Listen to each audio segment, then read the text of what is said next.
Eyes are often called the window to the soul or the heart. Because of that, staring directly into someone's eyes can be seen as intrusive, almost as though it's an invasion of privacy.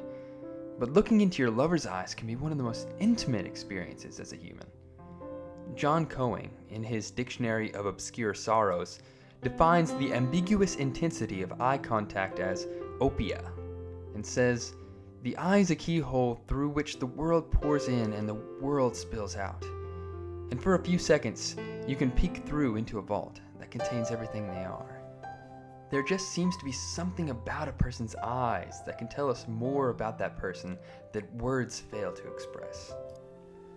In Jesus' Sermon on the Mount in Matthew 6:22-23, Jesus talks about the eye in a confounding way.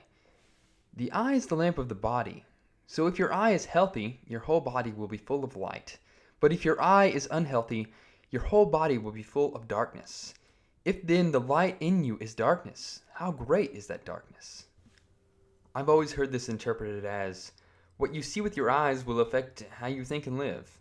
If you're putting junk and sinful things in your mind through your eyes, it will cause you to be sinful.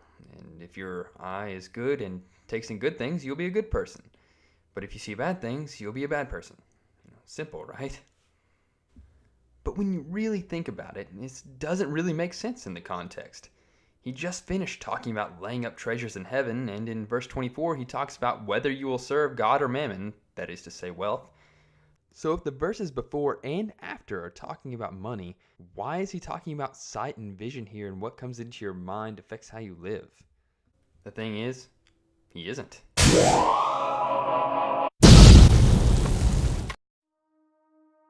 First off, saying that we receive light in our bodies through the eyes is anachronistic. We are reading our own modern conception of sight and light into Jesus' metaphor.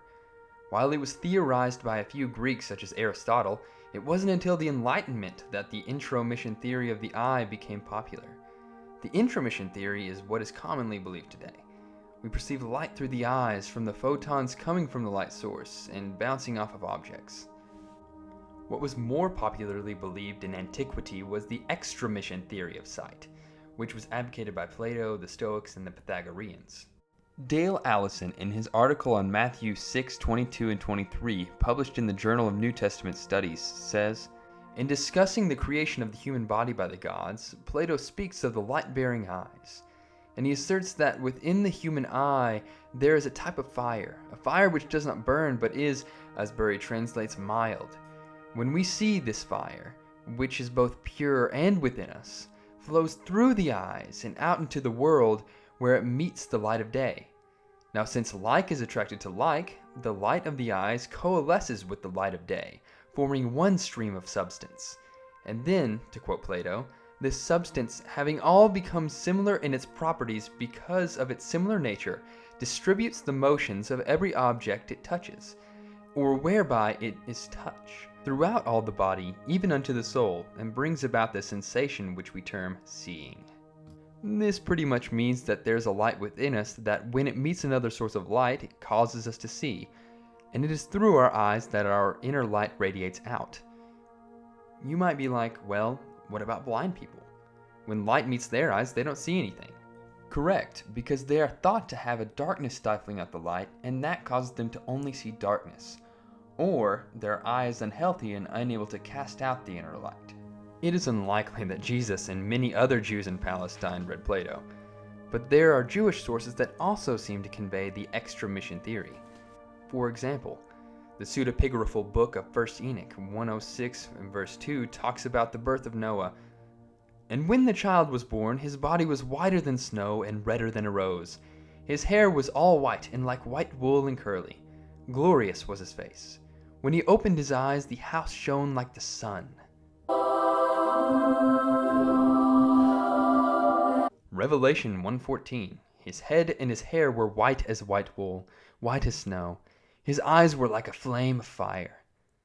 Daniel 10:6. "His body was like beryl, his face like lightning, his eyes like flaming torches." Psalm 38:10. "My heart throbs, my strength fails me. As for the light of my eyes, it also has gone out from me." But most of all, the apocryphal book of Sirach 23:18-19. The one who sins against his marriage bed says to himself, "Who can see me? Darkness surrounds me, the walls hide me, and no one sees me. Why should I worry?" The Most High will not remember sins. His fear is confined to human eyes, and he does not realize that the eyes of the Lord are 10,000 times brighter than the sun. They look upon every aspect of human behavior and see into hidden corners. What Ben Sirach is saying is that adulterers cannot hide in darkness because the light that emanates from God's eyes are brighter than the sun and can see everything, even in darkness and things in hidden corners. The brighter the light, the better the sight. In addition to these passages, the very Hebrew language seems to advocate that the Israelites adhered to the extramission theory. The Hebrew word for eye can also mean spring. The basic idea behind these two words is source. The spring is a source from which water flows. So what about the eye? What comes out of it?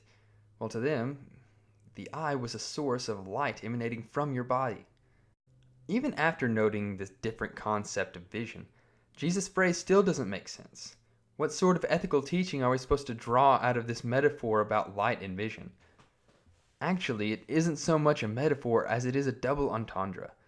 Having an evil eye in Judaism meant that someone was stingy or unwilling to help those who are in need. This is because if they saw someone who was in need, they were supposed to help them. Because they didn't help them, they made the idiom bad eye, because it was as though they didn't see the poor or needy at all, and went on their way. Deuteronomy 28:54 speaks of the curse against those who don't keep the covenant, saying that if they break the covenant, they will be so hungry, even the most refined and gentle of men among you will begrudge food to his own brother, to the wife whom he embraces, and to the last of his remaining children. The word begrudge here is actually two Hebrew words, ra'ah and ayin, which literally translate to, his eye will be wicked or evil. This is the same case with Proverbs 23:6, do not eat the bread of the stingy, which the King James Version translates more literally as, eat thou not the bread of him that hath an evil eye. And this is also the case with the New Testament verse Matthew 20:15. Am I not allowed to do what I choose with what belongs to me, or are you envious because I am generous?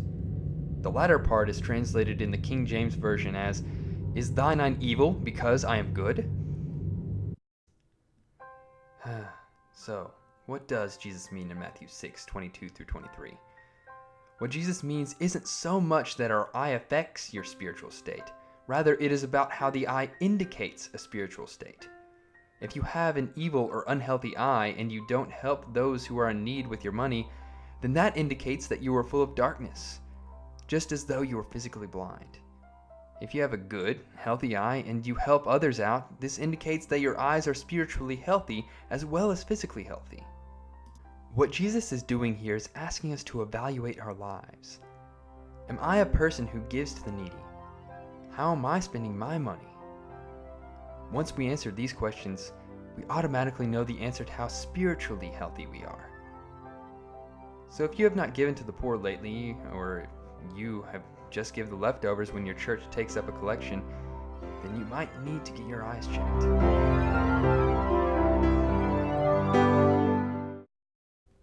Hey, well, that was my first official real video, so if you liked it, make sure to put whatever feedback you want in the comment section. And also, if you have any suggestions on other topics or Bible passages you would like to have talked about, feel free to comment those as well. Yeah, so don't forget to press like and subscribe.